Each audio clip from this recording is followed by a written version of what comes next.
miles, and that remains the case this morning. It looks like all the way from Highway 119 back to Graham.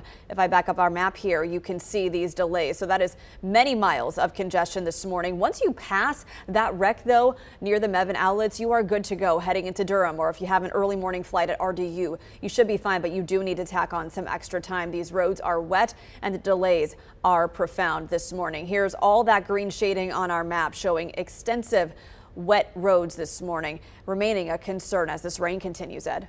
Yeah, definitely wet and messy this morning, so be extra careful. Periods of rain at least through midday, and then it'll taper off to drizzle in the afternoon. Upper 60s to near 70 today. Better days ahead, a little breezy tomorrow, but warming into the mid 70s, around 70 with a mix of sun and clouds Thursday and Friday. Are you thinking about the weekend? Yeah, go ahead and start making those plans. Saturday, mid 70s and upper 70s come our way for Sunday and for Monday. Hang in there, everybody. It's going to get drier. I mean, that's such a perfect forecast for the weekend. You have the fair, you have the 5K on Sunday, the Crop Hunger Walk. We will have a live interview coming up, and WFMY News 2 is streaming. Hope you tab over to WFMY Plus, a free download on your smart TV. Be safe this morning for your morning ride.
Welcome to WFMY News 2 Mornings at 7 o'clock, streaming on WFMY Plus. Good to have you here with us. I'm Megan Maleras with meteorologist Ed Matthews. In the last couple of hours, Ed gave us the good news that this system, Imelda, was being pulled back out to sea away from us. Absolutely. You know what I say about that? 2 thumbs up. You know, it's one thing to look at the forecast models and see the forecast for the turn, but when it really happens, that's when we get really excited. Now our system is moving off to the northeast, and as it does, this moisture pattern is going to break down. We've been seeing moisture stream in from the south. We've still got a good bit of light rain out there this morning. That'll be with us through midday, but I think very gradually it'll start to taper off to drizzle as we head through the afternoon. And you can see to our south, some of that rain goes all the way off the coast of Charleston, South Carolina, with thankfully the heaviest rain just east and southeast of Charleston, with thunderstorms out over the Gulf Stream this morning. It's miserable out there, little breeze, nothing significant, but with clouds and rain, uniform temperatures this morning into the low and mid 60s. Here we are moving northeast now at 7 miles per hour, just under hurricane strength at 70 mile per hour sustained winds. They have to get to 74. That may happen later today or tomorrow as it pulls away from the east coast. So rain through at least midday. I think we'll be stuck with clouds and drizzle for the afternoon, upper 60s to near 70 today, gradually becoming partly cloudy tonight as we drop to near 60. I got a improved 7-day forecast for you coming up. All right, let's get back to that breaking news we've been on top of, causing quite the situation for traffic in Mebane this morning. It is a situation involving multiple vehicles in the clearing stages right now. Let's get a live report with WFMY News 2, Giselle Thomas. As close as she can get, Giselle, now that the sun is coming up, it does look like things are moving back close to normal. Yes, things are getting back into the swing of things with the early morning commute, but that doesn't mean that the backups are still not there. I'm here off I-40 East off Charlingwood and Hartfield Road. Now, just to give you an idea of how far traffic is backed up, I took a quick look at the maps. When I tell you traffic is still a little slow, going all the way back into near South Main Street, getting into the Burlington area. So you can tell and see that traffic is still moving slow this morning. There was an accident here that involved 3 vehicles. We know that one of them was on fire. Also, another vehicle was hit. So a lot of different things going on. Here off of I-40 East was just one of several accidents. The Highway Patrol also reports that there was an accident off of I-85 North and an additional accident on I-40 East. We're working to find out for all 3 of those crashes if there was anyone who was severely injured at the time of the accidents and how they're doing now. But in the meantime, it has been evident that you want to make sure that if you're heading out this morning, whether to work, taking your kids to school, or just going out and about, you want to make sure that you're driving slow, taking your time, and making sure that you have your lights on. The accident that was caused here, Highway Patrol says that one of the vehicles did not have their lights on, so other vehicles did not see it. So you want to make sure you're using extra precaution as you're headed out this morning. Here all throughout Alamance County, we are seeing a lot of traffic. We know today is Tuesday, so people are out and about. So you want to just make sure you're using extra precaution. Live in Alamance, Giselle Thomas, WFMY News 2. Yeah, Giselle, I know you've been out and about this morning. You mentioned a couple of wrecks you saw. Road conditions really are not ideal. As far as injuries in the crash from earlier, you mentioned you saw an ambulance at one point. Did you get clarity on whether that ambulance was responding to that multi-vehicle wreck or just on the way to something else, having been caught in the congestion? So right now, we're still working to find out exactly where that ambulance is heading. Just from what I saw, the ambulance was coming through and he didn't stop. He went all the way through. So it seemed like he was going and heading to another incident. Right now, I've been actually trying to call local EMS services here, but because there's so many different things going on, they're telling us to give them some time to gather their information to then let us know kind of what is happening and where they're responding to. So it just really shows the need and also just the extra need to be careful as you're driving out here this morning. Reminders, Giselle. All right, thank you for that update and that report. You be safe as well on your way back here. Let's take a look at how that looks on the DOT traffic map. We see still a lot of delays, although, as Giselle said, it looks like things should be getting back to normal fairly soon. Here's a look at our traffic map. You can see the delays still heading back toward Graham. Highway 87 up to Highway 119 is still slow going heading eastbound, but westbound, picture perfect ride. No problems to report there. Earlier, we were noticing some people were kind of gawking at the wrecks on the other side of the highway. Obviously, don't do that. You put yourself in a dangerous situation. Drive times Burlington to Greensboro looking good as well. 9 minutes down 40 west to the 85 split. 19 minutes down 85 to I-73. So what is in your water? That is the question people living in southern Greensboro want answered at a public meeting tonight hosted by the city to address concerns related to discolored drinking water in South Greensboro. City leaders say they have seen an increase in complaints about water quality since the summer, specifically in areas south of I-40. During a couple of those months, the city heard more than 100 complaints, which it says is a noticeable increase. Organizers say they plan to dive deeper into what is causing the discoloration at the meeting tonight, and they will also share results from a recent water quality investigation. That meeting is at 6 o'clock at East Market Seventh-day Adventist Church. The Winston-Salem Police Department is expanding its drone program, now using what are called Skydio drones. This type of drone allowing the department to launch it beyond the visual line of sight, increasing its ability. It means the department is one of 3 agencies in the state doing this, allowing faster response to incidents. Since last July, the department launched its drones on more than 700 missions. In most of those cases, police say drones arrived on scene before officers, providing critical real-time information. Winston-Salem police are the first in the state to use Skydio in this way. North Carolina is looking for its next Farmer of the Year. Applications are open through County Extension, Soil and Water, or Forestry offices. The deadline is October 1st. So here's how it works. The panel selects 3 finalists, each honored at the state's Farmer Appreciation Celebration in Raleigh this November. The top farmer earns $5,000 with prizes for second and third, plus awards for the sponsors. It's a way to spotlight the families who keep food, fiber, and tradition growing strong in our state. New overnight, Randolph County Sheriff's deputies say they need your help finding a missing woman. Take a look at your screen. This is 49-year-old Jacqueline Cliette. The North Carolina Center for Missing Persons says someone last saw her on Evans Road in Trinity. She's about 5'2", last seen in light green sweatpants and shoes. If you see her, call the Randolph County Sheriff's Office. New this morning, Winston-Salem police are investigating a shooting that happened on Peters Creek Parkway. Officers responded around 9:45 last night and found 2 people with gunshot wounds. Both are expected to recover. Police say their injuries are not life-threatening. The investigation continues, and if you have any tips about this, call the Winston-Salem Police Department or anonymous Crime Stoppers line. Well, the man accused of opening fire on a crowd of people at a waterfront bar in Southport this weekend appeared in court yesterday. Nigel Edge is charged with 3 counts of first-degree murder, 5 counts of attempted murder. A judge ordered the combat veteran to be held in jail without bond. Southport police have yet to identify the 3 people who died or the 5 hurt. They would say only that most were tourists. Police are working to find a motive, but say the attack was premeditated. The American Fish Company was the target.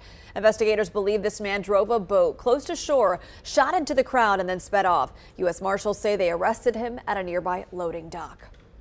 Governor Josh Stein visited Southport Monday to thank law enforcement for their quick response. No one goes into that kind of special night thinking that tragedy is possible.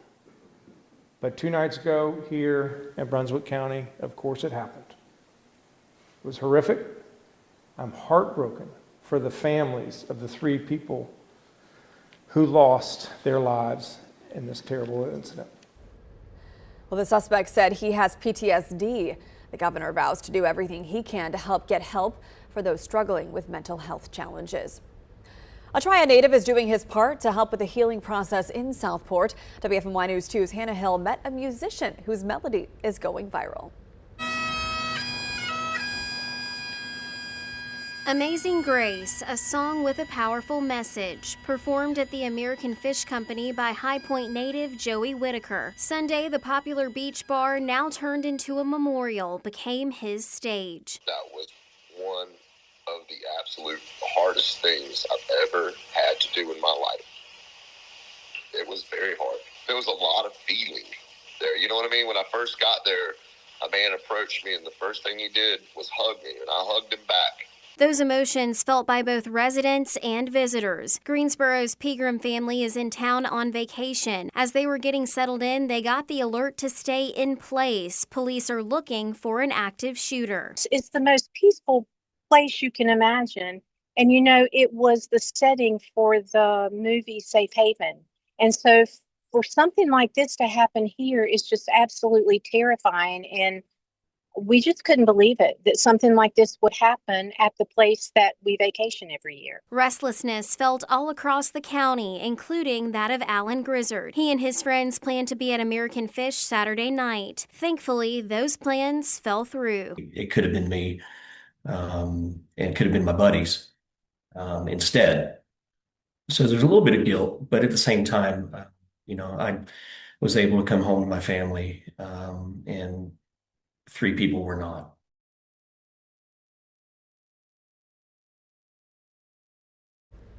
The Billy Graham Rapid Response Team is in Southport now, helping the community with anything it needs. Chaplains specialize in providing this ministry to people who need some emotional support after tragedies. The chaplains are working with law enforcement and community members. Here's some more information about the suspect. He filed multiple lawsuits against the Oak Island Police Department. A local attorney said he had run-ins with police, but nothing that showed any risk. In 2020, he published a book titled Headshot: Betrayal of a Nation, in which he talked about being shot 4 times in the war, including once in the head. A judge denied Edge bond on Monday. Checking out local radar this morning, light rain is falling across the area. But I promise you, it's going to get drier. I've got a good-looking 7-day forecast. We'll check that out coming up.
We have an update on progress restoring the roadway at I-40 at the Tennessee state line with North Carolina.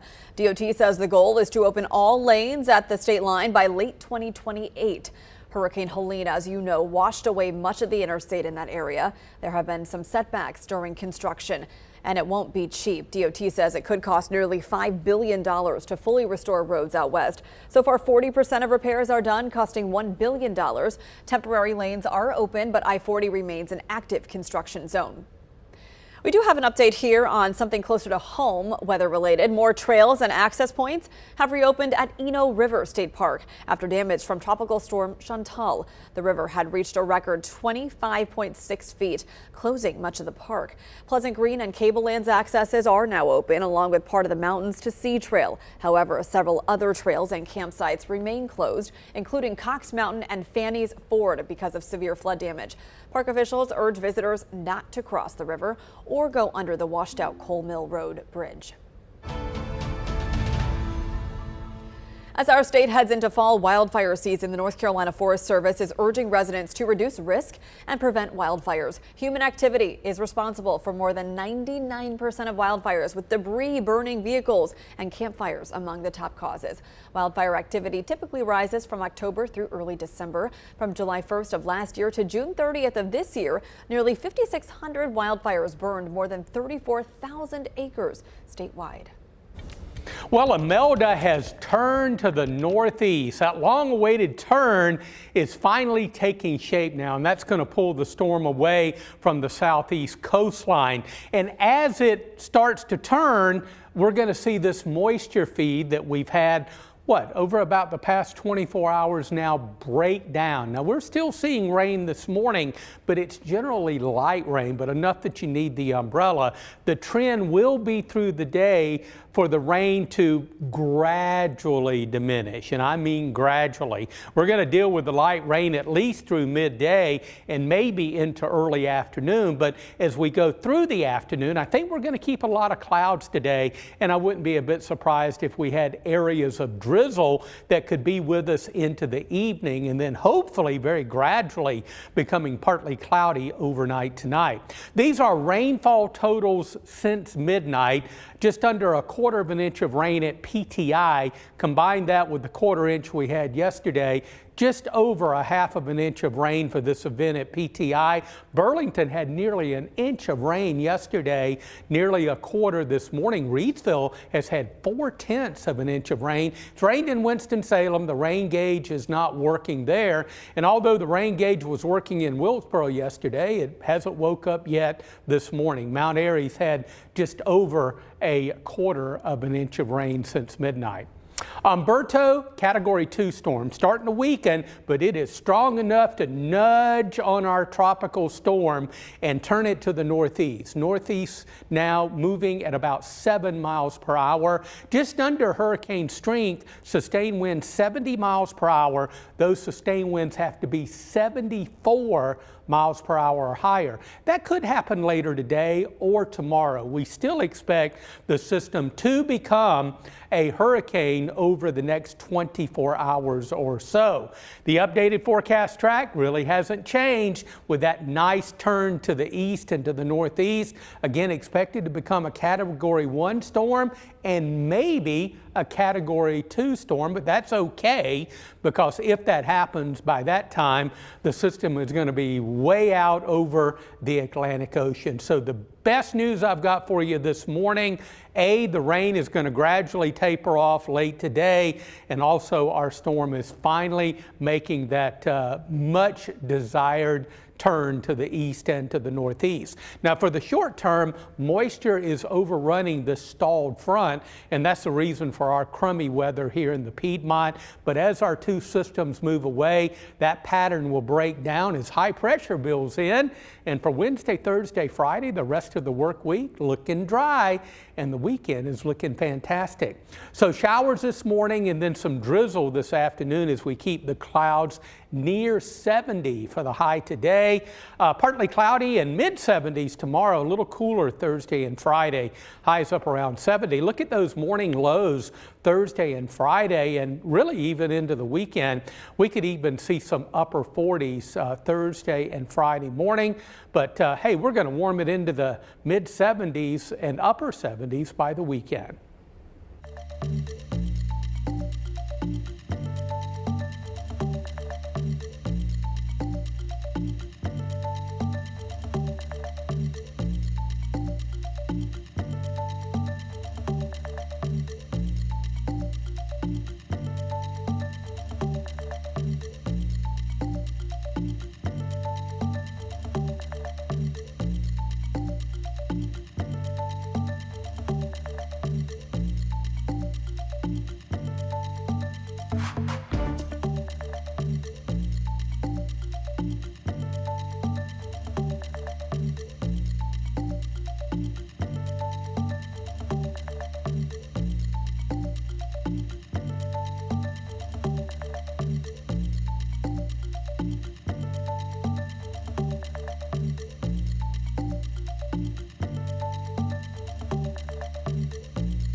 Welcome back at 7:21. Busy parents, yes, we juggle a lot during the work and school week, and childcare can really be a lifesaver. But if childcare falls through, a lot of parents wonder, is it okay to leave children home alone after school, and what age is appropriate for that? WFMY News 2's Megan Bragg verifies. Comes to specific ages for leaving kids home alone, the American Academy of Pediatrics suggests around 12 and older is a good time frame. So how do you know what's right for your family? Let's verify. Our sources to answer this: family physician Dr. Carla Robinson and North and South Carolina law. In the Carolinas, there are no laws outlining a specific age for a child to be left home alone. In North Carolina, the only regulation is the NC Fire Code. It states if someone leaves a child under the age of 8 home alone and they are hurt by a fire, that person could be guilty of a Class 1 misdemeanor. When making a decision for your family, Dr. Robinson mentioned several factors to consider outside of age. Can they communicate effectively the emergency information that's needed? Do they know their full name? Do they know their address? Do they know their phone numbers? Do they know the full name of guardians, the full phone number of a guardian or parent? When it comes to starting out leaving your child at home, Dr. Robinson recommends practicing before longer periods of time away. You may want to do very short trips. So maybe, while you take a short walk or while you make a quick run to the store, that's, under 10 minutes or so, just to get your child used to what it feels like to be home alone. With your Verify, I'm Megan Bragg.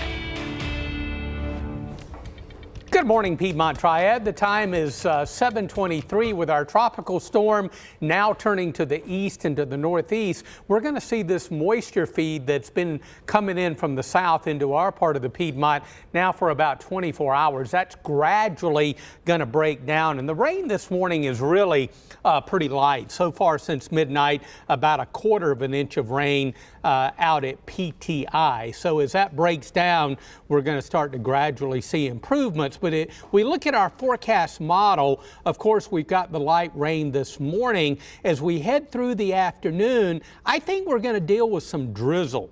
We're going to certainly see lots of clouds, and some of those clouds may hang overnight. And I'm being very optimistic with the sky becoming partly cloudy overnight, but our model is showing some of these stubborn clouds hanging in, but I think it's going to be a little bit brighter tomorrow. On Wednesday and on into Thursday and Friday, we'll see more of a mix of sun and clouds as we see improvements. All forecast models continue to show Imelda turning off to the east and to the northeast. So goodbye and see you later, alligator, right? Mostly cloudy today, showers mainly through midday, drizzle in the afternoon, upper 60s to near 70 today. Let's see if it becomes partly cloudy tonight. If it doesn't tonight, it will tomorrow. We'll see lows tonight near 60.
Well, good morning. I'm Megan Maleras. Let's take a look at some stories making headlines this morning. The man accused of intentionally setting a Virginia City Council member on fire is set to appear in court. Shaxi Butsays is charged with attempted first-degree murder, accused of setting Danville City Councilman Lee Vogler on fire in late July. Vogler had burns on more than half of his body. Investigators say the attack was personal and not politically motivated. A motive has yet to be released. This morning, Winston-Salem police are investigating a shooting that happened on Peters Creek Parkway. Officers responded around 9:45 last night and found 2 people with gunshot wounds, both expected to recover. Police say their injuries are not life-threatening. The investigation continues. Anyone with information should call Winston-Salem police. Let's look at our forecast. Ed, this morning you made a big breaking news proclamation as Imelda appears to be turning out to sea. I tell you what, it's one thing to see it on the forecast models, but when it actually happens, it's so exciting. What a blessing with this thing turning away from the East Coast. But we're still getting some of the outer moisture this morning. Taking a live look over High Point, lots of clouds, mainly light rain, and fairly uniform temperatures across the area. You're headed out with that umbrella, and temperatures that are in the lower 60s, upper 60s to near 70 today. The rain will taper off to drizzle as we head through the afternoon, but a little brighter as we go into Wednesday, Thursday, and Friday. Partly cloudy, mid-70s Wednesday, around 70 Thursday and Friday. We could have some morning lows into the upper 40s to near 50 Thursday and Friday. Weekend looking fantastic.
Welcome back to WFMY News 2 at 7. It's now 7:30. I'm Megan Maleras. Let's get right to our forecast with meteorologist Ed Matthews.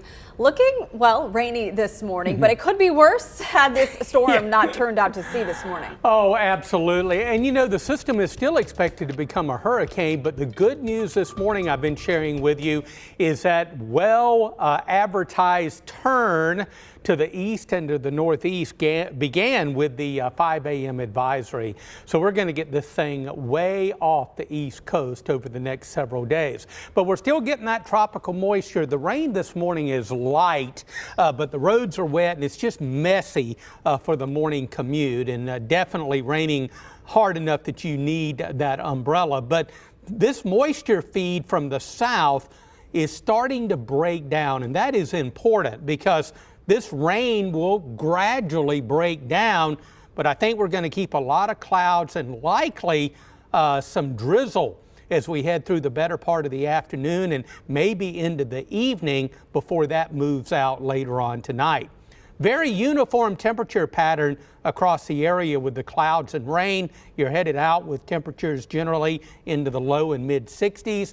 On our way to, we'll say upper 60s to near 70. Some of our foothill locations, just like yesterday, may stay in the upper 60s. But tonight, I'm hoping for it to become partly cloudy. That may be a very slow process as lows drop to near 60.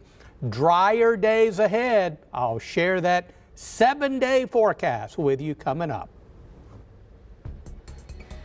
Let's take a look at Triad traffic. We've had a few bump ups this morning because of the rain and a multi-car wreck earlier in Alamance County. That appears to have cleared up finally. DOT has removed the crash icon, as we saw in Giselle's live report a few minutes ago. It looked like things were getting back to normal, but earlier this morning, I-40 eastbound was shut down for several miles for a couple of hours between Graham and Mebane. That crash at Trollingwood Hawfields Road. It looks like that has cleared and you are good to go heading eastbound through Mebane. Drive times from Burlington heading the opposite direction to Greensboro look good. 9-minute drive down 40 west to the 85 split, 19 minutes down 85 to I-73. Let's go Winston to Greensboro now, 26 minutes down 421, a 24-minute drive down 40 east. And let's go Greensboro south to Lexington, 25 minutes down I-85 south to Highway 8, 19 minutes to Asheboro down 73 to 64. That is a look at Triad traffic as we take a live look at I-40 at Silos Creek Parkway. The roads are wet, budget extra time.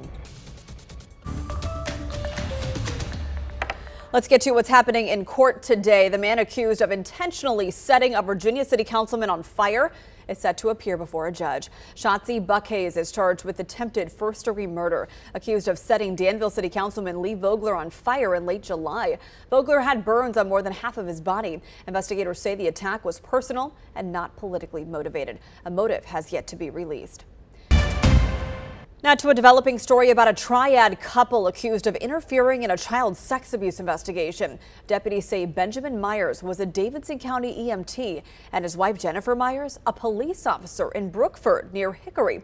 Investigators say the pair tipped off their friends who were under investigation and then destroyed evidence. The couple now faces felony charges, including obstruction of justice and illegal access to government computers. Deputies identified the friends as Jeremy and Angela Amburn, arrested earlier this month in Denton. Jeremy Amburn faces multiple child sex crimes charges. Angela Amburn is charged with aiding and abetting. Heartbreak continues across Southport this morning after former combat veteran Nigel Edge opened fire into a crowd at the American Fish Company, a popular waterfront bar. 3 people died, 8 others were hurt in the attack. A tragedy so devastating the Billy Graham Rapid Response Team has deployed chaplains. It's only a community of 3,000 people. But those 3,000 people, whether they were at the restaurant or not, they have been affected by this traumatic event. This is their home. He said they are offering emotional and spiritual support to families, first responders, and really anyone affected by the massacre. He said he understands, this chaplain in particular, how first responders feel. He was a firefighter for more than 30 years. When he got to Southport Sunday, he saw the community gathering for a vigil, sharing tears, prayers, and the promise to heal.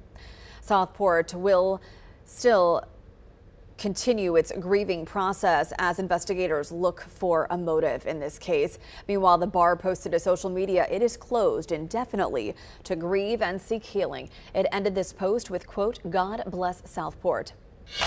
The governor of Louisiana wants federal support to address crime concerns. Governor Jeff Landry requested permission from the federal government to activate up to 1,000 National Guard troops. They would be deployed to urban centers throughout the state. Landry cited high rates of homicide, carjacking, and gang violence in cities like New Orleans and Baton Rouge, along with law enforcement shortages. The troops would supplement local police and secure critical infrastructure through the 2026 fiscal year.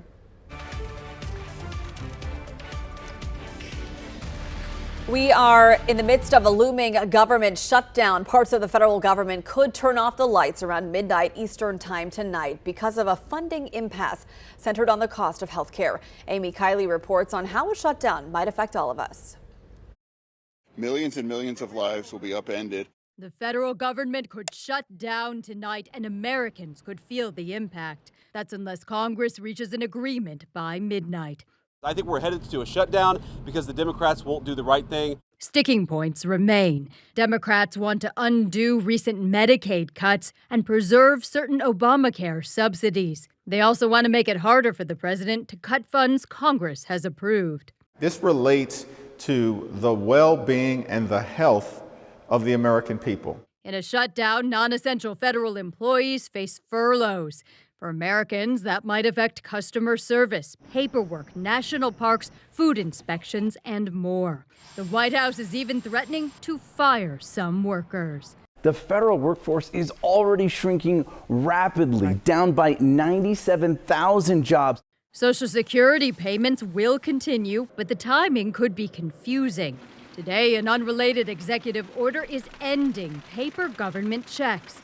Meanwhile, a shutdown could cause travel delays. Planes will take off, but it's going to be a massive strain on the system. Some experts worry a government closure could hurt the economy. It also could delay the release of economic reports crucial to investors and the Federal Reserve. This will be a momentous week for the U.S. economy and the financial markets. I'm Mimi Kiley reporting.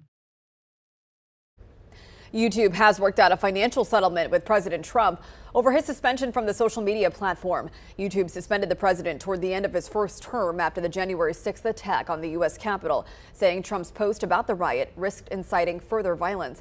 The president sued, and now YouTube has agreed to pay $24.5 million to settle. Alphabet owns YouTube. It's also the parent company of Google. Alphabet is the last of the three big social media companies to settle with the president after they removed him from their platforms. Meta and Twitter also have worked out financial agreements.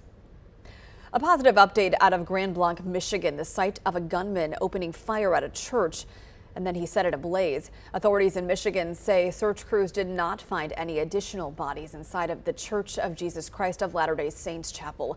Police feared they would find more people in the wreckage, but they now believe everyone is accounted for after Sunday's attack.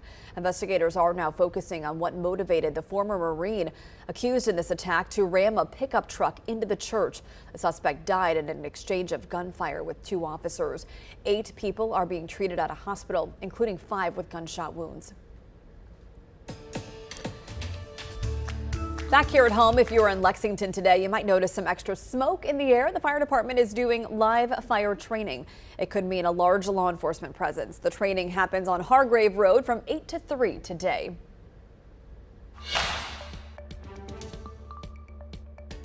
A 5-year-old doesn't use a credit card. A 5-year-old isn't getting a loan for a car, and yet more and more kids have a credit report. Why is that? Because a scammer stole their identity and is making all kinds of purchases.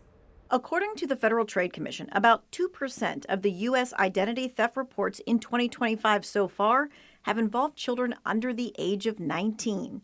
Just like adults, kids are caught in data breaches that compromise Social Security numbers or medical information. There's no morality here that they're not going to do that to kids. Kids are just as much of a target, if not more so. One of the reasons that children's identities are so appealing to the bad actors is because kids don't engage in the world the same way adults do. And what she means by that is kids aren't using debit cards daily or credit cards. They're not paying a reoccurring bill every month. They don't get mail about payment dates. So a scammer can steal a child's identity, and the child and the parent usually don't find out until the child is applying for a school loan, and by then it is a mess. So here's what you can do now. It does take a little bit of legwork. You not only have to provide the documents in a different way, you also have to demonstrate that you have the legal authority to make decisions on behalf of this child. 2 Wants to Know has all the info on how you get started right there on our website right now.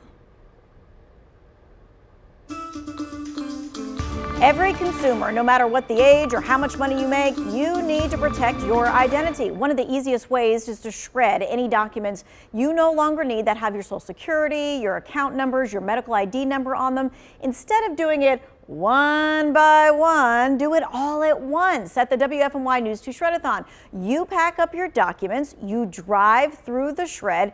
You don't even have to get out of your car. The shred is coming up on Tuesday, October the 7th at the Greensboro complex. It is from 4 until 7. There is a 3-box or 3-bag limit. We'll see you there. Light rain continues to fall across the area, but it's going to get drier over the next few days. I've got your 7-day coming up.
Well, the Carolina Classic Fair returns to Winston-Salem on Friday, and setup is already underway. Organizers say this year's fair will feature 41 rides plus 10 Kittyland rides. They will also have nightly fireworks.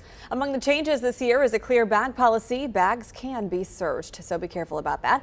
The fair will have rental lockers if you need to store your belongings. Organizers are warning against disruptive, threatening, or abusive behavior, and children must be supervised at all times. The fair kicks off on Friday and runs through next Sunday at the Winston-Salem Fairgrounds. A world-famous artist is inviting you to be part of his creation. Starting October 27th, volunteers can join Thomas Dambo in building this giant troll sculpture made entirely of recycled materials. No carpentry experience needed, just a willingness to lend a hand. Dambo's team will guide volunteers as they help with tasks like cleaning, prepping wood, and assembling parts of the sculpture. This project runs through November 7th in High Point. A very soggy morning in the Piedmont, but as we head through the day, the rain is going to very gradually wind down. It's pretty light this morning, but the moisture feed from the south is going to start to break down. And as it does, the rain that we're dealing with this morning will gradually kind of shift over to drizzle. And I think we're going to deal with some drizzle for a while as we head into the afternoon and maybe the early evening. And then I'm hoping later tonight the sky will become partly cloudy, but improvements are on the way. Now, yesterday, Burlington racked up nearly an inch of rain, 0.32 out at PTI.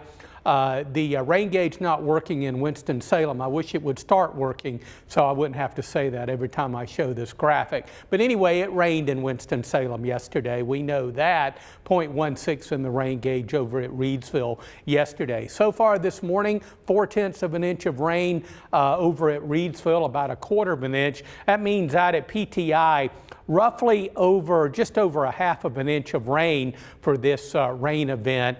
And that rain's going to gradually come to an end as we head through the day. Good news this morning is that the system has finally made that northeasterly turn, moving to the northeast now at 7 miles per hour, being nudged by Umberto, which is still a strong storm, but nothing like the Cat 5 that it was earlier. It's a Category 2 now. Both of these systems will move away, although the storm may become a hurricane later today or tomorrow, but by then it will be well off the East Coast. Updated forecast track carries the storm on to the east and to the northeast. Could actually become a Category 2 storm out in the middle of the Atlantic Ocean. So here locally, the moisture's been overrunning a stalled front, and that's brought the rain and the clouds to our part of the Piedmont. But the rain is going to gradually end as the pattern breaks down. This cool area of high pressure is going to build in, and that'll provide dry weather for Wednesday through Friday. And right now the weekend's looking great, but we deal with the rain today, upper 60s to near 70, partly cloudy, mid 70s tomorrow. We cool back a little bit Thursday and Friday. Temperatures near 70, could drop into the upper 40s in a few spots Thursday and Friday morning. Mid 70s on Saturday and upper 70s by Sunday.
Welcome back. A health alert this morning. More than 2 out of 5 people ages 55 and older are expected to develop dementia.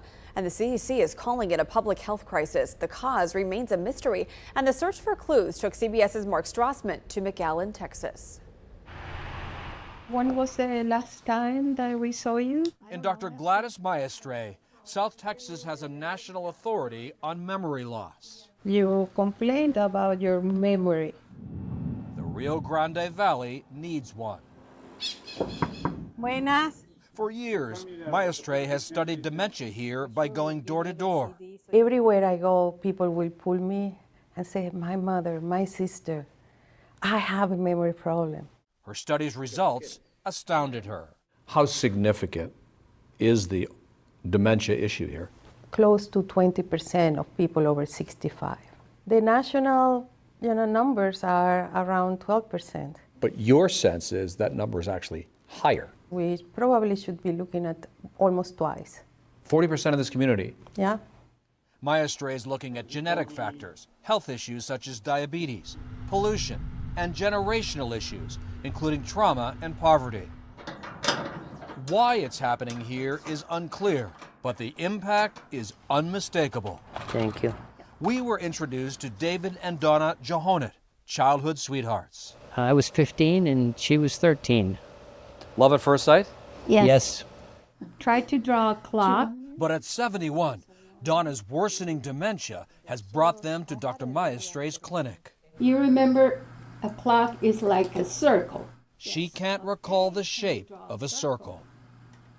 Do you notice these changes happening? Yes, I'm me, but I don't know how to say it, but it's not me anymore. Texas alone has nearly 500,000 people with dementia. State lawmakers this year overwhelmingly approved a $3 billion bill to fund research over the next decade. Voters still have to approve it this fall, and Lieutenant Governor Dan Patrick hopes they do. I've never had a bigger response than this bill. On an issue that has sweeping impact. It's only getting worse. Maestre's cutting-edge research includes blood testing for biomarkers. They can identify who's at risk and put those patients on a prevention program.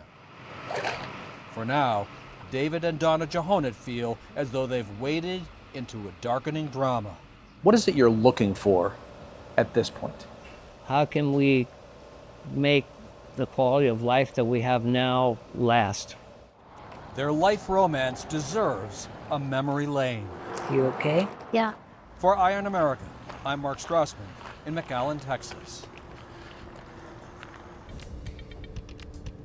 Very gradually, our moisture feed into our part of the Piedmont is going to break down, and that means eventually this rain is going to move out. But it's very soggy around the Piedmont this morning. It's mainly light rain, but certainly enough that you'll need the umbrella. Now, the trend will be for the rain to very gradually kind of dry up over the region, but I think we're going to keep a lot of clouds today and likely some pretty heavy drizzle that could extend into the afternoon and even into the early evening hours.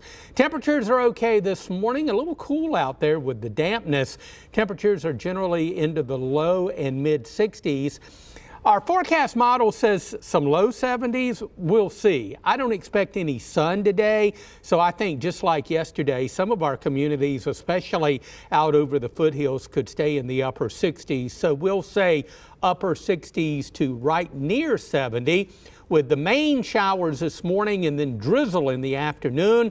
Tonight, gradually becoming partly cloudy as lows drop to near 60. We'll talk about that 7-day forecast coming up in the 8 o'clock hour. All right, let's take another look at Triad traffic. It has been a very, very busy morning as those roads are wet, and we've seen at least a couple of crashes. This is I-40 at Silas Creek Parkway. Our camera is glitching, but you get the gist. The roads are wet. Traffic picking up, a little bit more congestion than normal heading into our 8 o'clock hour. A look at our map shows all this green shading. Green means the roads are wet. So either way you slice it, it is not a great morning to be out driving if you don't have to be. This is a look at that area of the earlier wreck that had shut down I-40 East in all lanes for a couple of hours this morning between Graham and Mebane. That wreck is clear, and now traffic is moving along at a normal pace on I-40 East again. That is certainly some good news here. So let's go ahead and check some highway drive times. Heading Burlington westbound to Greensboro, you are looking at a 9-minute ride down I-40 to the 85 split, 19 minutes from Burlington to Greensboro by way of 85 to I-73. Let's go Winston to Greensboro now. You're looking at 28 minutes to get down 421, a 26-minute commute down I-40 to Winston-Salem.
Good morning, I'm Megan Maleros. Let's catch you up to speed on some stories making headlines this morning.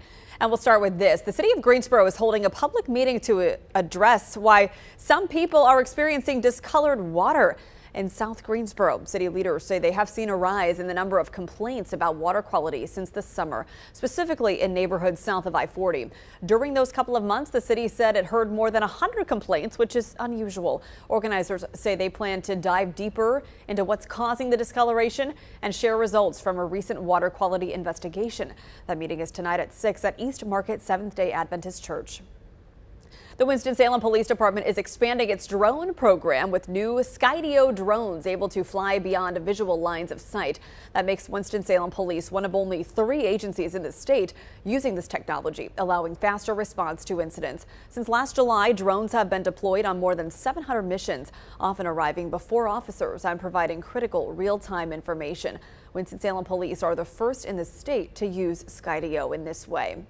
Let's look at our forecast, and it's a wet start to our day, but thankfully in the tropics, we have dodged a worst case scenario. Yeah, absolutely. Our tropical storm has turned to the northeast and eventually east-northeast, and will start to really move away from the east coast. Rain elements generally light, moving through the right through central North Carolina this morning. Not much in the way of rain west of Winston-Salem out over the foothills. This will gradually convert over to mainly drizzle as we head through the afternoon with lots of clouds near 70.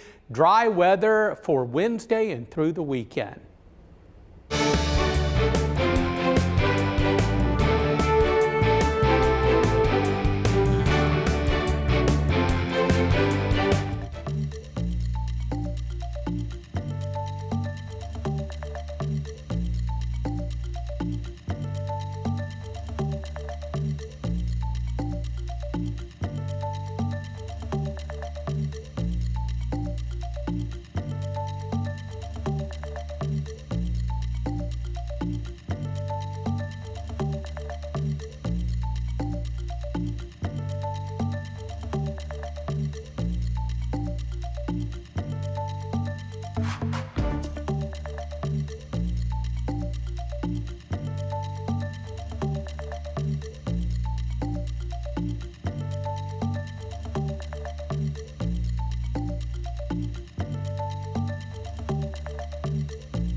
Welcome back to WFMY News 2 Mornings, streaming on WFMY Plus. We are now in our 8 o'clock hour. Thank you for joining us or sticking with us if you've been up for a while. I'm Megan Maleros. Let's get right to meteorologist Ed Matthews, who has had a busy morning, but all in all smiles, Ed, because this tropical threat seems to have spared us this time. Very excited about that. The latest advisory at 5 o'clock showed the storm turning off to the east and to the northeast, and we think that trend will continue.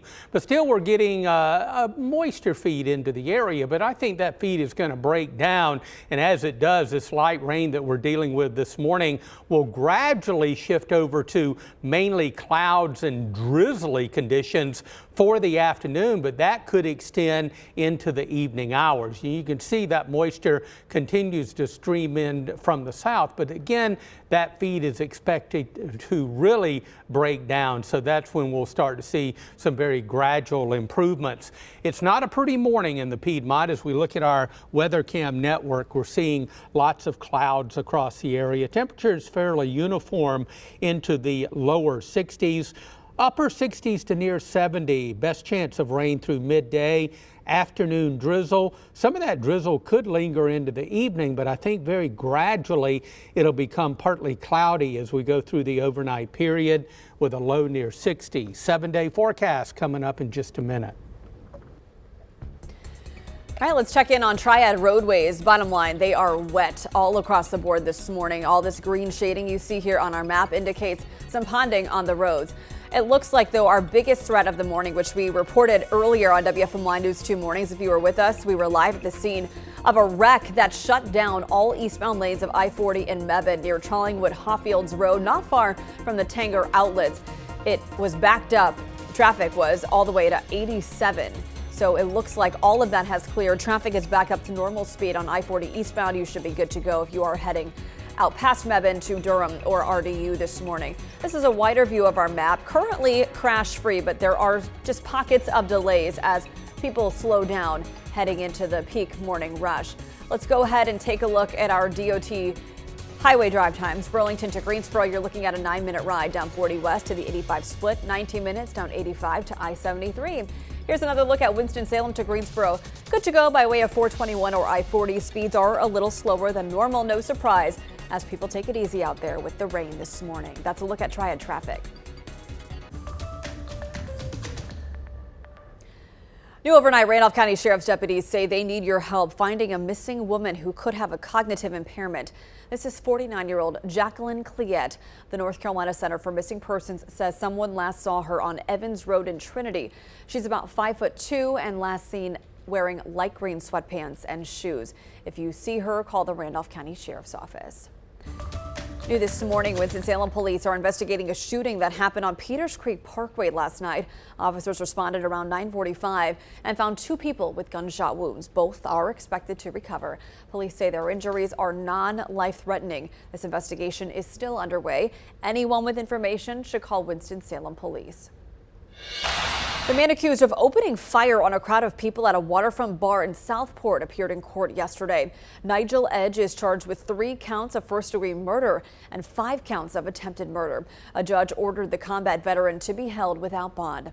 Southport police have not publicly identified the 3 people who died or the 5 others who were injured. They would say only that most people at the bar that night were tourists. Police are still working to find a motive, but say this attack was premeditated and the American Fish Company was the target. Investigators say this suspect drove a boat close to shore, shot into the crowd, and then sped off toward Oak Island where he lived. U.S. Marshals say they arrested him at a loading dock. Governor Josh Stein was in Southport Monday to thank law enforcement for their quick response. No one goes into that kind of special night thinking that tragedy is possible. But 2 nights ago here in Brunswick County, of course it happened.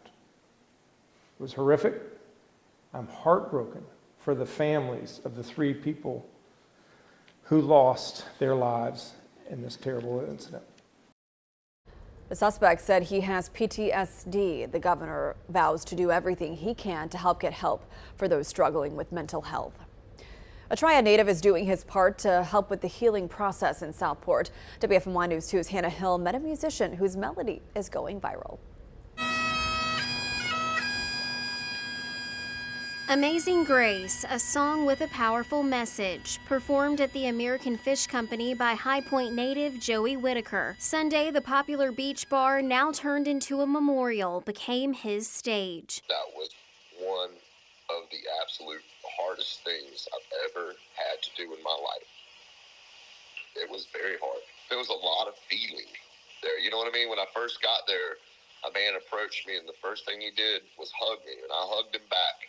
Those emotions felt by both residents and visitors. Greensboro's Pegram family is in town on vacation. As they were getting settled in, they got the alert to stay in place. Police are looking for an active shooter. It's the most peaceful place you can imagine. And you know, it was the setting for the movie Safe Haven.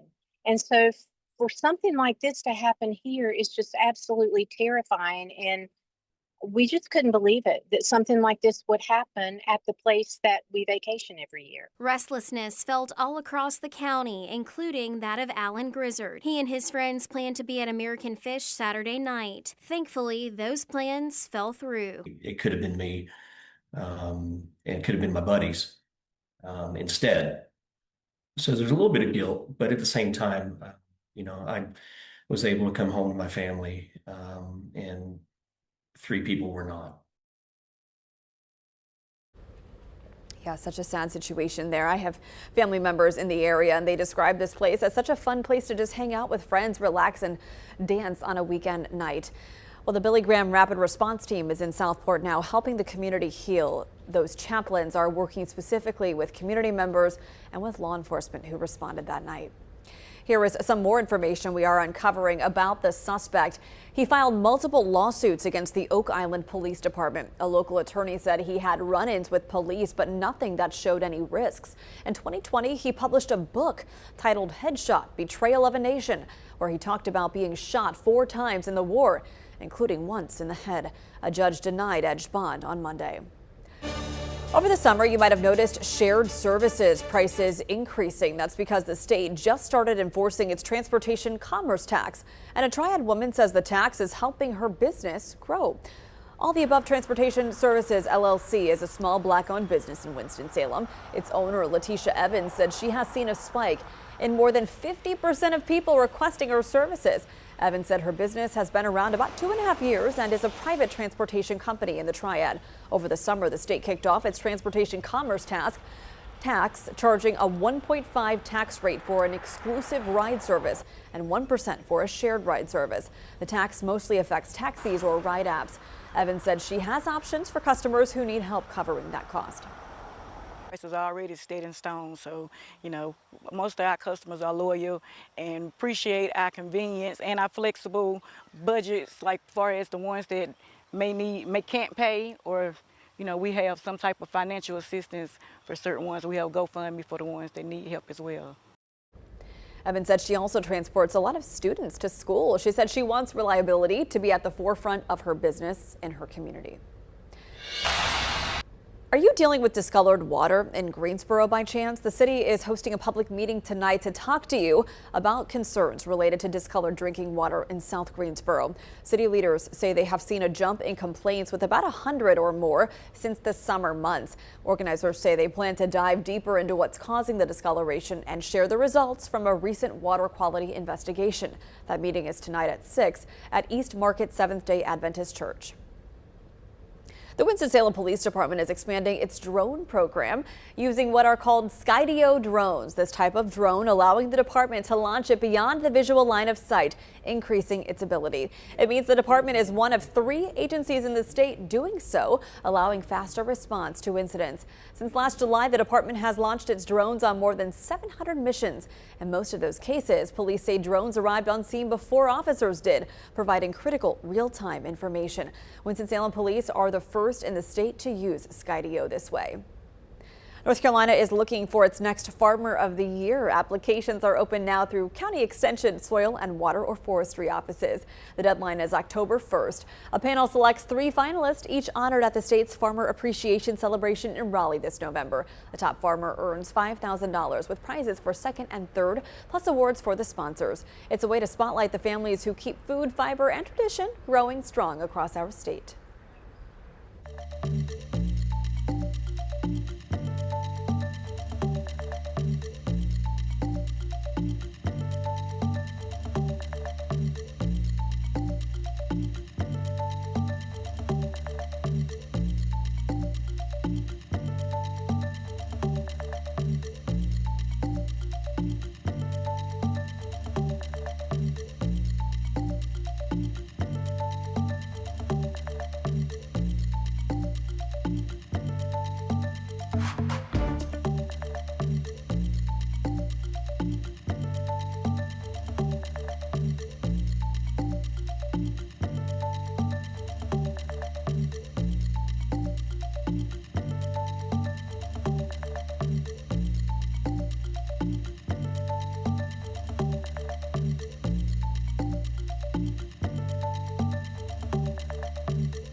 Well, mortgage rates are finally coming down. Experts say this is good news for housing. If you bought when rates were high, you might wonder if now is the time to refinance and cut payments. Jen Sullivan breaks down the pros and cons.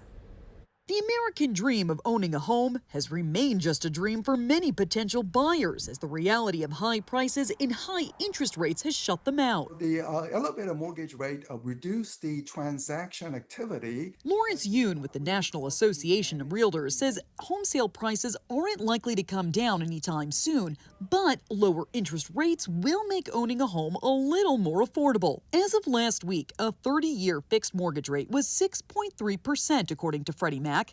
In mid-January, that number was more than 7%. If you did buy a home when rates were much higher, is now a good time to refinance your mortgage and get a lower rate? The bigger spread that you can have between the rate you have now and the rate you'll get in the future, the faster that break-even point is going to arrive. Stephen Cates with Bankrate says refinancing your mortgage can be expensive. It typically costs between 2 to 6% of the new loan amount.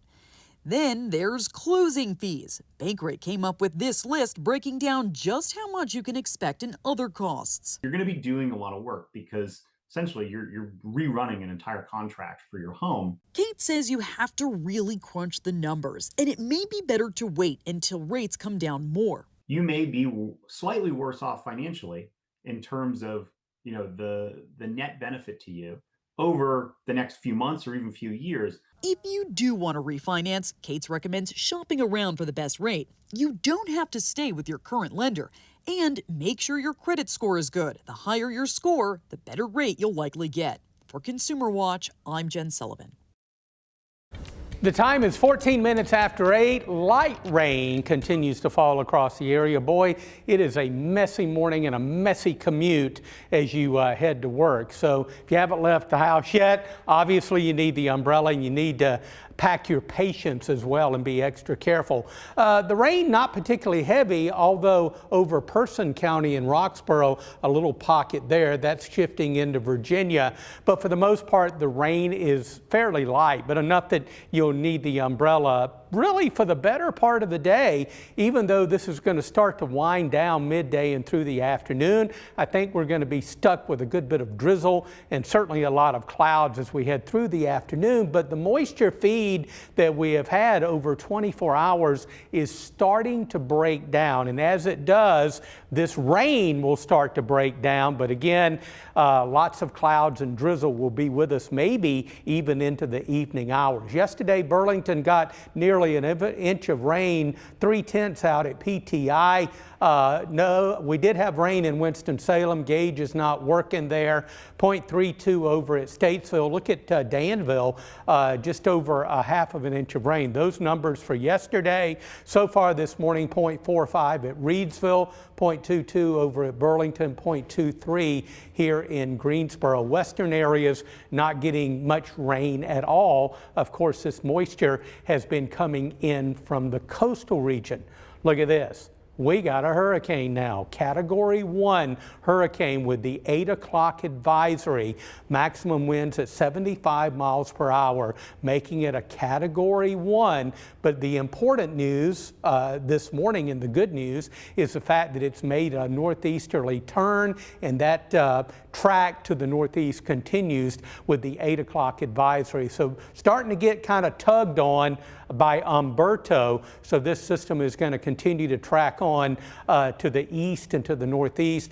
Good news is the fact that although it's become a hurricane, it's moving away. That is really the best scenario that we have with this particular storm. And could it actually become a Category 2 storm? But by then it's way out in the middle of the Atlantic Ocean. So now a hurricane, but the good news is that it will continue to pull away from the east coast of the United States. Forecast models earlier were showing a more easterly track, a northeasterly track, but I think the important thing is Category 1 hurricane now moving away from the southeast coast, and we are breathing a sigh of relief. Now we got to deal with a little more rain as tropical moisture continues to fan in across the area. Scattered showers mainly this morning, and then I think this will translate to drizzle. with clouds during the afternoon, only upper 60s to near 70 today, and maybe becoming partly cloudy tonight, but that'll be a slow process. I think we're going to keep a lot of clouds for a while. Temperatures will drop to near 60. Tomorrow, mixed sun and clouds, up about 74, and then around 70 for Thursday and Friday. But look at the morning lows Thursday and Friday. We could actually see some upper 40s in some of the outlying areas. Are you thinking about the weekend? Oh, it looks real good. Yeah, partly sunny both on Saturday and Sunday. Mid 70s Saturday, upper 70s on Sunday.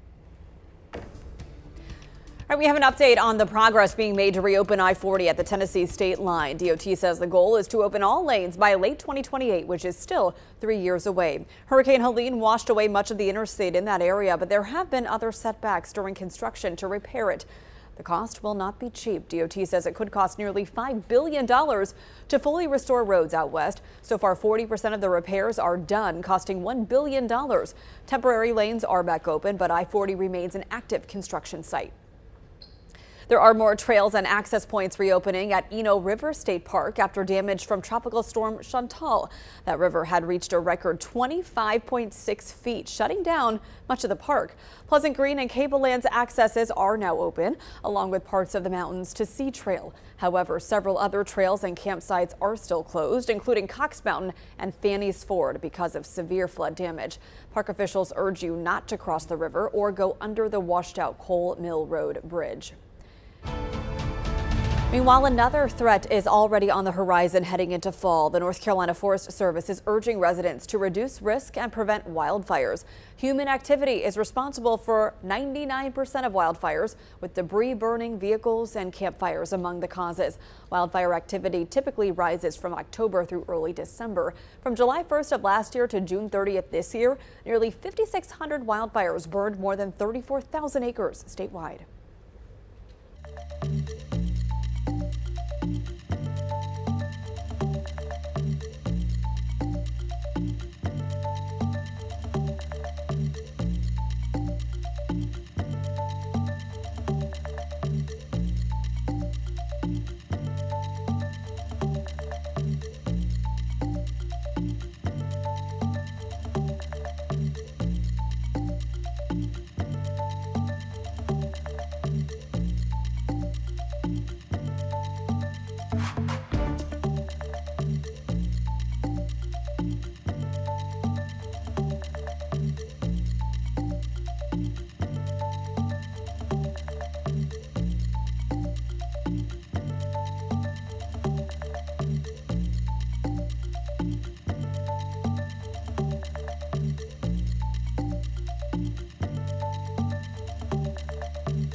Good morning, Piedmont Triad. The time is 8:21. Moisture feed continues to move moisture or transport moisture into our part of the Piedmont, but I'm already seeing signs of that breakdown. And as that feed breaks down, Well, the rain's going to break down. It's not particularly heavy this morning, although we've had about 1/4 of an inch of rain out at PTI since midnight.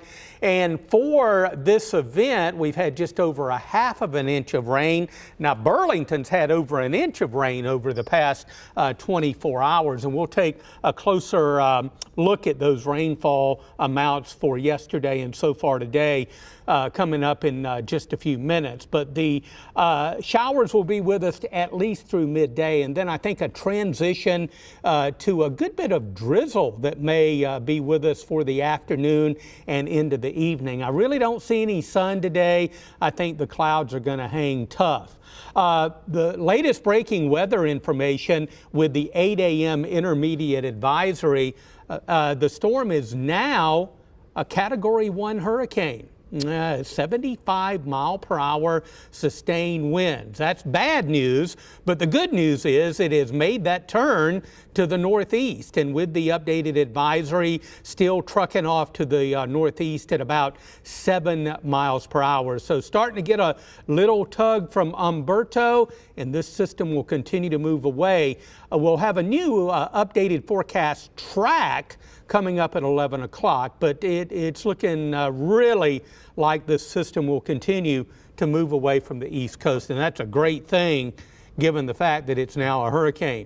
This morning, temperatures fairly uniform, low and mid 60s, and you can see on the Greensboro camera there the raindrops. It's just not a pretty morning, but I tell you what, it is going to get better. Your temperatures, again, fairly uniform. Burlington at 65. Most of our communities are around 61, 62 this morning. Upper 60s to near 70 as the rain transitions over to drizzle this afternoon, and then gradually becoming partly cloudy tonight as lows drop to near 60.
Welcome to WFMY News 2 at 8:25, our live news update here. I'm Megan Malaris. And let's start with our top stories here at home. Setup is underway for the Carolina Classic Fair this coming weekend. Organizers say this year's fair will have 41 rides plus 10 Kiddieland rides. There will also be some nightly fireworks. Among the changes this year are a clear bag policy. Bags could be subject to search. The fair will have some rental lockers if you need to store belongings. Organizers are warning against disruptive, threatening, or abusive behavior. Children, of course, must be under supervision at all times. The fair kicks off Friday, running through next Sunday at the Winston-Salem Fairgrounds. A world-famous artist is bringing a creation to High Point and wants your help getting it done. Starting October 27th, volunteers can join Thomas Dambo in building this, a giant troll sculpture made entirely of recycled materials. No carpentry experience needed, just a willingness to lend a hand. Dambo's team will guide you as you help with tasks like cleaning, prepping wood, and assembling parts of the structure. The project runs through November 7th. Let's look at our forecast now with meteorologist Ed Matthews. Well, Imelda has now become a Category 1 hurricane, sustained winds at 75 miles per hour. But the good news, it has turned to the east and northeast and is starting to pull away from the east coast of Florida. Great news. But we're still getting some of that moisture feed in. This moisture will break down somewhat, and we'll see the rain transition over to drizzle as we head through the afternoon. Upper 60s to near 70 today. The rest of the work week and the weekend, smooth sailing.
Welcome back to WFMY News 2 Mornings at 8. It's now 8:30. We are streaming on WFMY Plus, and we thank you for joining us. I'm Megan Maleris. Let's get to meteorologist Ed Matthews. He's been all smiles this morning. Quite uncommon on a rainy day, but because of the good news out of the tropics, I mean, really, we are all breathing a collective sigh of relief. Absolutely. Our storm is now turned to the northeast, so it'll pull away from the southeast coast, although it has now become a Category 1 hurricane with sustained winds of 75 miles per hour. And we're still getting some of that outer moisture from the system, and that's bringing generally light rain to the Piedmont this morning, right along the Virginia border over Person County and Roxborough. The rain is a little heavier there, but as the storm moves farther offshore off the east coast of Florida, this is going to break down the moisture feed that's been coming in from the south over the past 24 hours now. And so this rain will start to gradually kind of transition into, I think, an extended period of drizzle that will be with us through the afternoon and maybe even into the evening hours. It's not a pretty morning in the Piedmont. Hopefully everybody's been careful on the streets and highways as they start the morning commute. Just take your time. Temperatures this morning are generally into the low and mid 60s, a fairly uniform temperature pattern this morning, and you can see most of our areas low and mid 60s. The mid 60s mainly east of the Triad and down through the southern Piedmont. Upper 60s to near 70 today as the showers transition over to drizzle during the afternoon. Partly cloudy tonight, I hope so, but that might be a real slow process. These clouds are going to be tough to move out, but temperatures near 60 tonight. But I promise drier days ahead. We'll check out that 7-day coming up in just a minute. Let's take a look at Triad traffic. We've had a really busy morning, no surprise, because of how wet the roads are right now. I'm just tabbing back here a couple of slides to our DOT traffic camera. I want to start with this because it emphasizes the slow going you're going to experience on your morning ride. I-40 West at Silas Creek Parkway. Both directions in Winston-Salem are moving along just a little slower than normal, and you can see the water on the roads today. So be careful out there. We do have a wreck that just came in Winston-Salem. I'm noticing that icon. I will work to find more information on that and have it for you in just a few minutes. Looking at our YDOT traffic map here, zooming into an area of concern earlier in Burlington. I-40 eastbound is now back open after an earlier total shutdown of the eastbound lanes due to a 3-vehicle wreck and fire. Crews have cleared that scene. We are still asking questions about whether anyone was hurt. That's a look for now at Triad traffic. Diving into our headlines today, the man accused of intentionally setting a Virginia council member on fire is set to appear in court today. Shotzi Buckhays is charged with attempted first-degree murder, accused of setting Danville City Councilman Lee Vogler on fire in late July.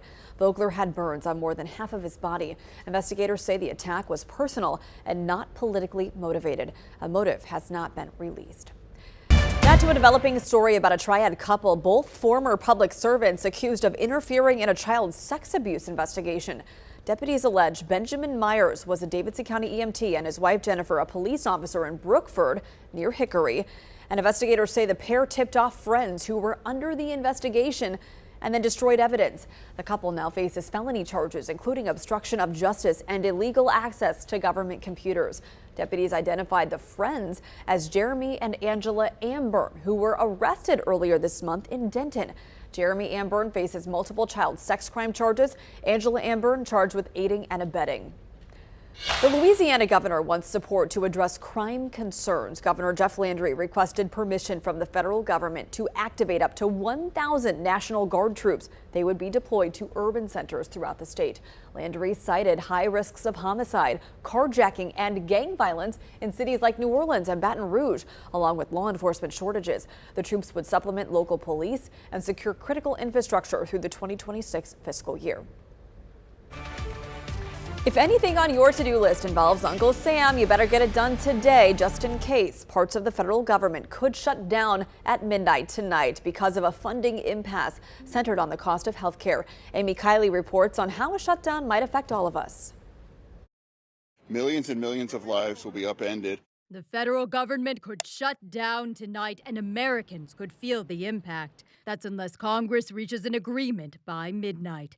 I think we're headed to a shutdown because the Democrats won't do the right thing. Sticking points remain. Democrats want to undo recent Medicaid cuts and preserve certain Obamacare subsidies. They also want to make it harder for the president to cut funds Congress has approved. This relates to the well-being and the health of the American people. In a shutdown, non-essential federal employees face furloughs. For Americans, that might affect customer service, paperwork, national parks, food inspections, and more. The White House is even threatening to fire some workers. The federal workforce is already shrinking rapidly, down by 97,000 jobs.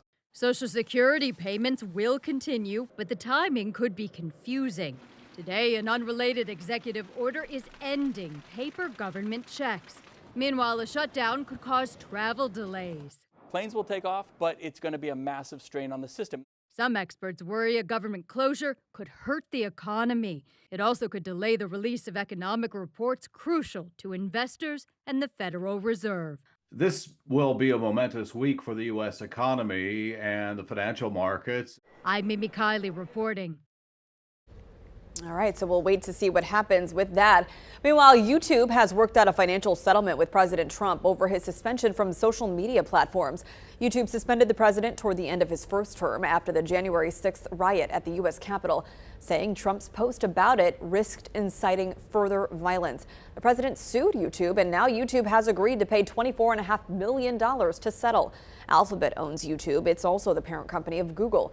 Alphabet is the last of the three big social media companies to settle with the president after they also removed him from their platforms. Meta and X have worked out financial agreements with the president. An update out of Grand Blanc, Michigan, the site of a tragedy over the weekend when a gunman opened fire at a church and then set it on fire. Authorities in Michigan say search crews did not find any additional bodies inside of that Church of Jesus Christ of Latter-day Saints chapel. Police feared they would find more people in the charred wreckage, but now believe everyone is accounted for after Sunday's attack. Investigators are focusing on what motivated a former Marine to ram his pickup truck into the church. The suspect died in an exchange of gunfire with 2 officers. 8 other people received treatment at a hospital, including 5 with gunshot wounds.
The Carolina Classic Fair returns to Winston-Salem on Friday. The weather should be perfect and setup is already underway.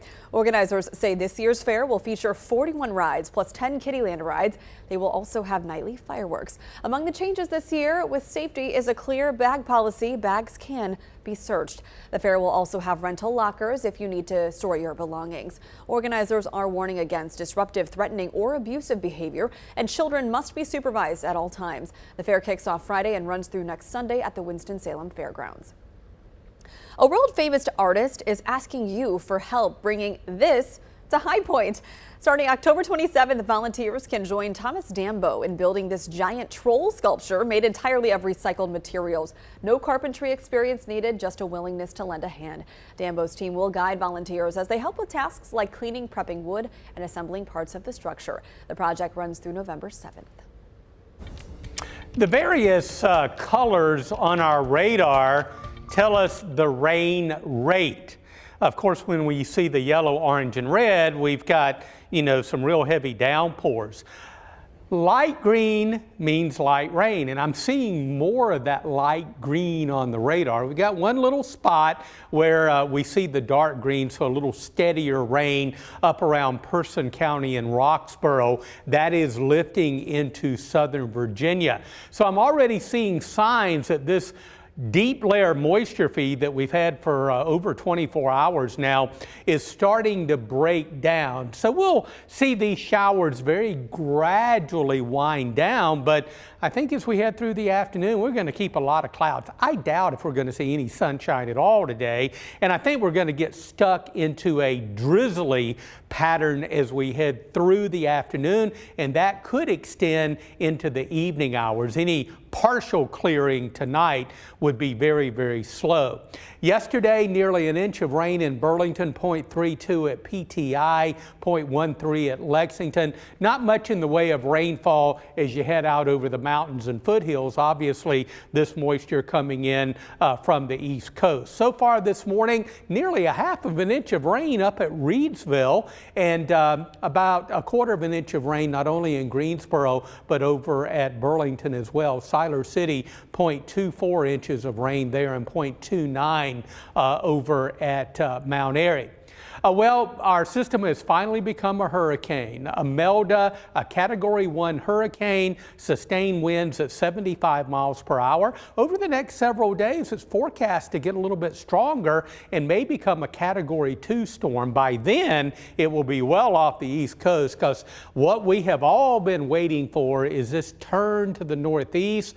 That began with the 5 a.m. advisory, and with the 8 o'clock intermediate advisory that continues. So we're starting to see Umberto kind of tug on our Category 1 hurricane just off the east coast of Florida. So both of these systems are going to pull away from the coast. Doesn't this look fantastic on this graphic as it pulls away and moves out? You can see maybe a Category 2 storm well out in the ocean by about Thursday. Forecast models, we continue to run those, and of course showing at general east and northeasterly track in time. Temperatures today held down because of the clouds and I think some afternoon drizzle. Upper 60s to around 70 for our highs today. Moisture overriding a stalled front, but as our systems move away, that pattern will break down and cool high pressure takes over, and that's going to give us some great weather.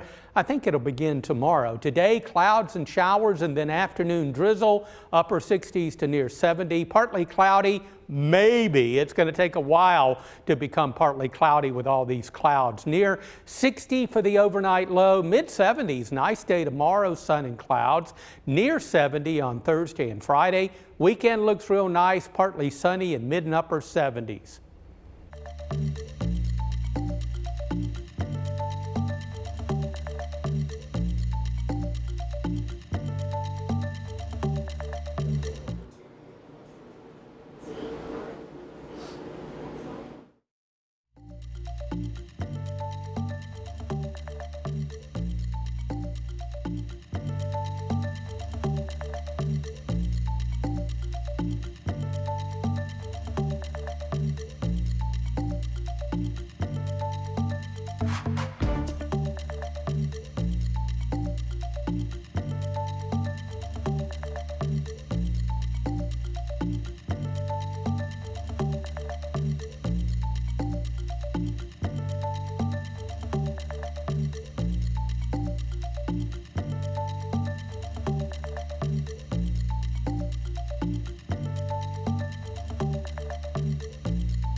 Welcome back to WFMY News 2 Mornings. Get your walking shoes ready. I have mine on standby because this weekend the Greensboro Urban Ministry brings back its annual Crop Hunger Walk for the 45th year. Each year the community hits the streets to raise money for the Church World Service, which helps fight hunger abroad. And of course, right here at home, Greensboro Urban Ministry supporting families in need. Joining me is Greensboro Urban Ministry CEO Brian Hahn. Thanks so much for being here. Good morning. It's great to be with you. I know you're revving up for this big race. A lot of planning that has been happening over this last year. 45 years. Wow. That's a testament to the need and the community support.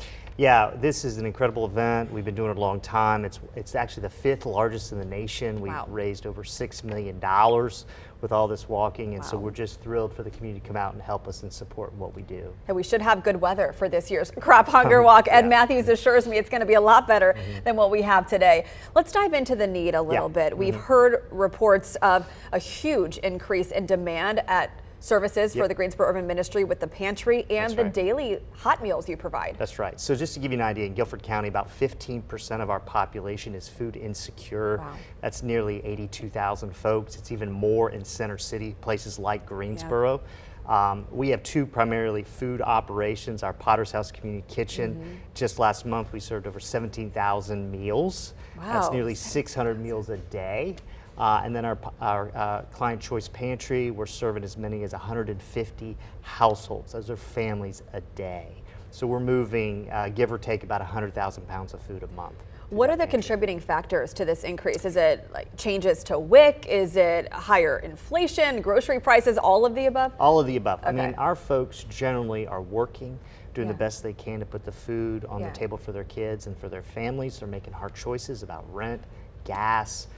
And so if we can contribute and help and come alongside them in that, we consider it a great privilege to do that. As far as our schools, we do not have universal free and reduced lunch in North Carolina yet, and that sometimes is a good indicator of food insecurity because you don't always see it firsthand, right? You might not know your neighbor is deciding between putting food on the table for her 3 children or paying the electric bill. That's right. Well, and especially in the summertime when the kids are out of school, we see a big demand go up, and especially at our Client Choice Pantry, we have fresh fruits and vegetables.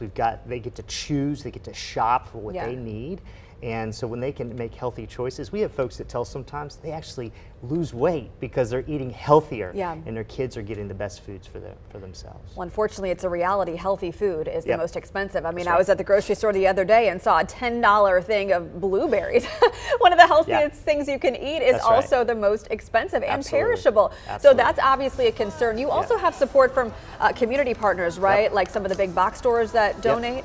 Yeah, so we say this all the time. It's local, local, local. It's the local faith community, congregations, individuals that support us. It's the local businesses and philanthropic community. We couldn't do it without a lot of our local grocery stores who support our efforts. And it's the local civic community that steps up and supports us. So Greensboro Urban Ministry really is supported by the community to meet this ministry and mission. Maybe someone's watching and has never felt like they could ask for help or feels guilty about asking for help. What are the steps that they need to take to get services at Greensboro Urban Ministry? Yeah, just come. Our pantry is open 3 days a week, Tuesday, Wednesdays, and Thursdays from 9 a.m. to 2 p.m. First come, first serve. The line does get long, but we're going to move you through there as quick as we can. If you need a hot meal, we've got it 365 days a year, 3 meals a day. And then also our shelter and housing operations. We have the largest shelter in the community. We have family housing, transitional housing. We are really trying to meet the needs of this community. We'll do our best to help you. How are you on volunteers right now? I know normally holidays, you have an uptick and then kind of a lull the rest of the year. Couldn't do it without our volunteers. We have an amazing operation that are committed to that. You just go to our website, you can sign up. We'll show exactly where we can place you, whether it's our food or housing programs. It's live and up to date, and we couldn't do it without them. That's awesome. This is just a fun opportunity for even families to just pick one Saturday a month or something to go together or do something good for others. That's right. That's right. Families, kids. We've got youth groups that come out, schools, colleges. We'll take any help and support we can. That's awesome. So getting back to the crop walk this coming weekend, the 2 causes it supports, how much of the proceeds are going to Urban Ministry? About 25% of what we raise on Sunday, specifically to our Potter's House Community Kitchen. And so if you come out this Sunday, come at 1:30, sign up, register. There'll be lots of entertainment. You will be there, which is great. And then walk with us in this effort, and it's going to be beautiful, and we'd love for you to come. We have the details on the screen so anyone can take a quick screenshot of that information. What's the symbolism in why this is a walk? I think because you're coming alongside. Okay. You're journeying with folks in their journey. Love It's that. not just a handout, it's a hand up. Yeah. And we appreciate the community come out to support us. So there's no cap on how many people can do this, No, right? come on. We'll take as many as we can. You don't have to be a runner. Nope. You can walk. You can bring the stroller, right? That's Anybody, right. come on, That's come right. on. That's right. Young, old, any skill level will take you. What is a short-term goal for Greensboro Urban Ministry? Anything you're working on right now that we could see coming up in the short term? Well, we would love if we could to expand our food operation. Nice. Again, we're 3 days a week with our pantry. We'd love to get that up to 4 days. That takes volunteers, that takes food, and that takes resources. So hopefully this is a step in that direction. All right, Brian, thanks so much for your time. You'll be Yeah. sticking around to join us again at 9 o'clock. If you missed any of this, come join us this Sunday at Barber Park.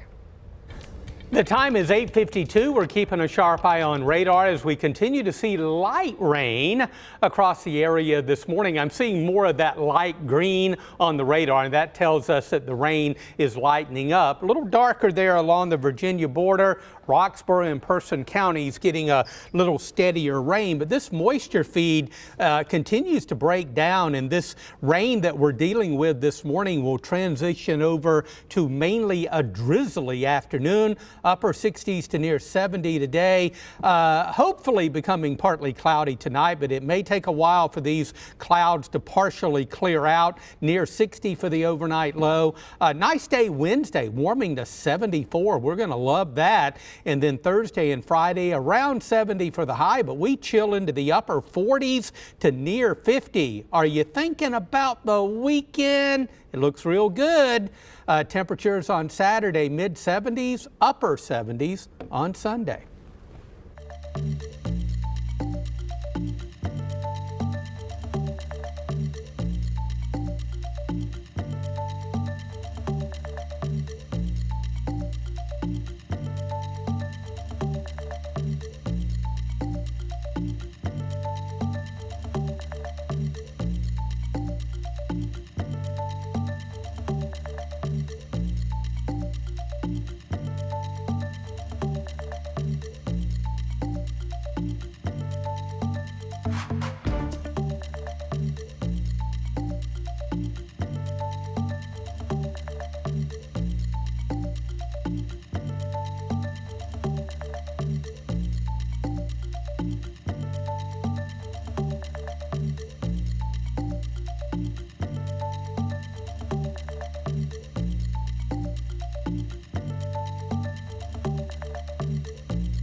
Good morning, I'm Megan Maleras. Let's catch you up to speed with some of your top stories making local headlines right now. The man accused of intentionally setting a Virginia City Council member on fire is set to appear in court today. Shotzi Buckhays is charged with attempted first-degree murder, accused of setting Danville City Councilman Lee Vogler on fire in late July. Vogler had burns on more than half of his body. Investigators say the attack was personal and was not caused by politics. Some motive has yet to be released, though. This morning, Winston-Salem police are investigating a shooting on Peters Creek Parkway. Officers responded around 9:45 last night and found 2 people with gunshot wounds. Both are expected to recover. Police say their injuries are not life-threatening. The investigation continues, and anyone with information should call Winston-Salem police. Now let's look at our forecast. Ed Matthews monitoring a rainy start to our day. Yeah, just really wet across the Piedmont, but I'm noticing on radar that the rain rate is lightening up somewhat. And I think as we head through the afternoon, this will transition over to some drizzle that may be with us for the better part of the afternoon and maybe even into the evening hours. Temperatures will be held down today because of the rain and drizzle, upper 60s to near 70. Tonight, hopefully becoming partly cloudy. That may be a slow process, though, with all these clouds. Near 60 for the low. Sun and clouds Wednesday and 74. Around 70 on Thursday and Friday. At night will cool into the upper 40s to around 50. Weekend right now looking real good. Partly sunny, mid 70s Saturday, upper 70s on Sunday.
Imelda is now a hurricane, but it's slowly pulling away from the southeast coast. I've got the Piedmont Triad forecast coming up. Response teams are in Southport, North Carolina after the deadly shooting killed 3 people at a popular pub. We feel the pain along with them, especially as we're ministering to them. How chaplains are stepping in to help the community heal.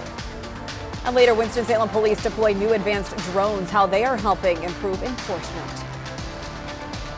Welcome to WFMY News 2 at 9. We have a jam-packed hour of content here on this Tuesday morning. I'm Megan Malaris. Let's begin with our forecast. Meteorologist Ed Matthews is tracking what is now Hurricane Imelda, but because she has moved out to sea, we are reaping the rewards. Oh, absolutely. And just what a great feeling that was when the 5 a.m. advisory came in and it had turned to the northeast, and then the 8 o'clock intermediate advisory, although now a Category 1 hurricane, continues to show that east and northeasterly track. That'll pull it away from the east coast of Florida. But we're still getting the outer moisture. Now, I talked about earlier the different colors on our radar: light green, light rain, darker green, a little heavier. And then when you see the yellow, orange, and red on the radar, especially the orange and red, that means the rain is coming down at a pretty good clip. I'm seeing more of the lighter green.